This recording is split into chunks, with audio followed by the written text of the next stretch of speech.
வணக்கம் மாணவர்களே. போன வகுப்பில் ஆசாரக்கோவை அப்படிங்கிற செய்யுளை பார்த்தோம். இன்றைய வகுப்பில் கவிதை பேழையில் கண்மணியே கண்ணுறங்குன்னு கொடுத்துருக்குறாங்க. இந்த பாடலோட தலைப்பை கேட்டதுமே உங்களுக்கு புரிஞ்சிருக்கும். இது ஒரு தாலாட்டு பாடல் அப்படின்றது. பாடல்கள் அப்படின்னாலே நமக்கு அமைதியையும் மகிழ்ச்சியையும் தரக்கூடிய ஒன்று. பாடலை நாம் பாடினாலும் சரி, மற்றவங்க பாடுறதை கேட்டாலும் சரி, எப்படி இருக்கும் அப்படின்னா மகிழ்ச்சியாக இருக்கும். நம்மளோட வாழ்க்கையில் பிறப்பு முதல் இறப்பு வரை ஒவ்வொரு நிகழ்வுகள்லையும் இந்த பாடல்கள் இடம்பெற்றிருக்கு. அதில் நம் பிறப்போடு சம்பந்தப்பட்ட தாலாட்டு பாடலில் இங்கே ஒரு தாய் தன் குழந்தையை எப்படியெல்லாம் தாலாட்டு பாடி தூங்க வைக்கிறாங்க அப்படின்றத தான் பார்க்க போகிறோம். அதை பார்க்குறதுக்கு முன்னாடி புக்கில் நூல்வெளி அப்படின்னு சொல்லி கொடுத்துருக்குறாங்க. அதை வாசிக்கிறேன், கவனிச்சுக்கோங்க. தாலாட்டு வாய்மொழி இலக்கியங்களுள் ஒன்று. தாள் என்பதற்கு நாக்கு என்று பொருள்.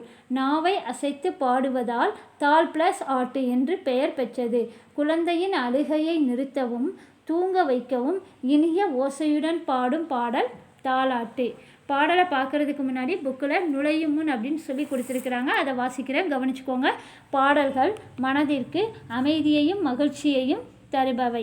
பாடலை பாடினாலும் மகிழ்ச்சி, கேட்டாலும் மகிழ்ச்சி. ஏட்டில் எழுதப்படாத இசை பாடல்கள் தமிழில் ஏராளமாக உள்ளன. தமிழரின் பிறப்பு முதல் இறப்பு வரை ஒவ்வொரு நிகழ்விலும் பாடல்கள் முதன்மையான இடத்தை பெற்றிருக்கின்றன. நாட்டுப்புற பாடல்களே தமிழர்களின் வாழ்க்கை முறைகளை படம் பிடித்து காட்டுகின்றன. இப்போ பாடலை பார்ப்போம். ஆராரோ ஆரிரரோ ஆராரோ ஆரிரரோ. நந்தவனம் கண் திறந்து நச்சமில் பூ எடுத்து பண்ணோடு பாட்டிசைத்து பார்ப்போற்ற வந்தாயோ.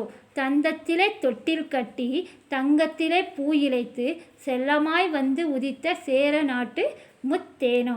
வாழை இலை பரப்பி வந்தாரை கையமர்த்தி சுவையான விருந்து வைக்கும் சோழ நாட்டு முக்கணியோ. குளிக்க குளம்பெட்டி குளம்பால அணை கட்டி பசியை போக்க வந்த பாண்டி நாட்டு முத்தமிழோ. கண்ணே கண்மணியே கண்ணுறங்கு கண்ணுறங்கு. இப்போ பாடலோட பொருளை பார்ப்போம். தமிழ்ச்சோலையில் பூ எடுத்து இசையோடு பாடி இந்த உலகம் புகழ்கிறதுக்காக நீ வந்தாயோ அப்படின்னு சொல்லி இந்த அம்மா பாடுறாங்க. அடுத்து, தங்க பூப்பதித்த தந்தத்தால் ஆன தொட்டிலில் செல்லமாய் உறங்க வந்த சேர நாட்டின் முத்தேனோ. இங்கே முத்தேன் அப்படின்றது கொம்புத்தேன், மலைத்தேன், கொசுத்தேன் அப்படின்னு சொல்லுவாங்க. இந்த மூணு சேர்ந்தது தான் முத்தேன். அந்த முத்தேனோ அப்படின்னு சொல்லி பாடுறாங்க. அடுத்து, இல்லம் வந்தவரை நம்ம வீட்டுக்கு வந்த உறவினர்களை நம்ம எப்படி சிரித்த முகத்தோட வரவேற்று அறுசுவை உணவளிப்போம். அப்படி உணவளிக்கும் போது அந்த உணவோட முக்கணி அப்படின்னு சொல்லக்கூடிய மா, பலா, வாழை அப்படின்ற மூணும் இடம்பெற்றிருக்கும். அந்த முக்கணியோ அப்படின்னு சொல்கிறாங்க.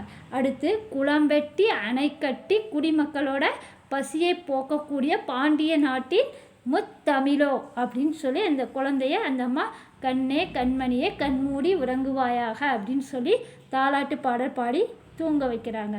நன்றி.